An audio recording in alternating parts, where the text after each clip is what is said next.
20টার মতো ব্যালট আপনার ভুলবশত আপনার 214 এবং 15 নম্বরে পাওয়া গেছে। তাহলে তো আমরা স্পষ্ট এখানে কারচুপি হচ্ছে।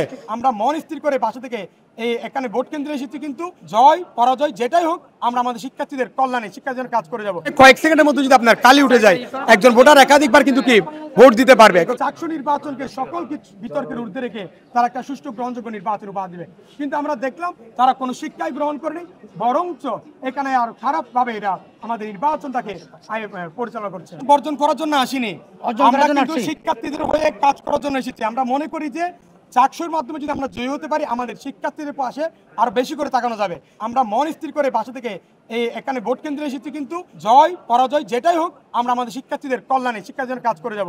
কিন্তু যেই প্রক্রিয়ায় কিন্তু ভোট গ্রহণ করা হচ্ছে, বিভিন্ন অভিযোগ এসেছে, সেই প্রক্রিয়ায় কিন্তু আমাদের শিক্ষার্থীদের যে তাদের ভোটাধিকার সেটা কিন্তু স্বচ্ছভাবে কিন্তু নিশ্চিত করা হচ্ছে না।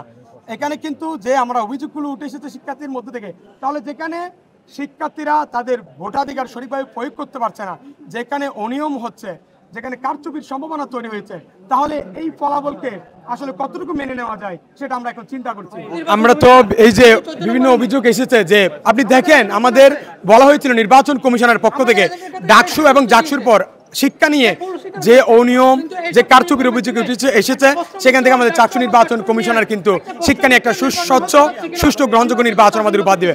কিন্তু দেখেন আমরা যে কি দেখছি, যে আমাদের শিক্ষার্থীদের ভোটাধিকার যারা ভোট প্রদান করছে তাদের শনাক্ত করার জন্য যে কালার দেওয়া হচ্ছে সেটা নিমিষে কিন্তু উঠে যাচ্ছে। এছাড়া আপনারা যে অভিযোগটা কিন্তু দেখেছেন এবং রিটার্নিং অফিসার কিন্তু স্বীকার করে নিয়েছেন যেটা ভুলবশত হয়েছে, যে 20টার মতো ব্যালট আপনার ভুলবশত আপনার 214 এবং 15 নম্বরে পাওয়া গেছে। তাহলে তো আমরা স্পষ্ট এখানে কারচুপি হচ্ছে। ওয়ালটন এখন দেশের সীমানা পেরিয়ে পৌঁছে গিয়েছে 50টিরও বেশি দেশে। ওয়ালটন, ঘরে ঘরে বিশ্বজুড়ে। এখানে আমাদের শিক্ষার্থীদের যে ভোটাধিকার, তাদের যে অধিকার, তারা যে তাদের প্রার্থীকে চয়েস করার, সেটা কিন্তু এখানে হচ্ছে না। আমরা আরেকটু পর্যবেক্ষণ করব, তারপর আমরা সিদ্ধান্ত জানাবো। আমরা বিভিন্ন কেন্দ্রে গেছি, বিভিন্ন কেন্দ্র থেকে আমরা এই কেন্দ্রে ভোট দেওয়ার আগে কিন্তু যখন আমি বিভিন্ন ফ্যাকাল্টি ঘুরছিলাম, বিভিন্ন কেন্দ্র কিন্তু যখন পর্যবেক্ষণ করছিলাম, তখন বিভিন্ন ভোটাররা শিক্ষার্থীরা কিন্তু আমাদের কাছে অভিযোগ ছিল, ভাই দেখেন আমাদের কিন্তু এখানে একটা কারচুপি হচ্ছে, যে আমরা যে ভোট দেওয়ার পর কিন্তু সেগুলো কিন্তু নিমিষে উঠে যাচ্ছে।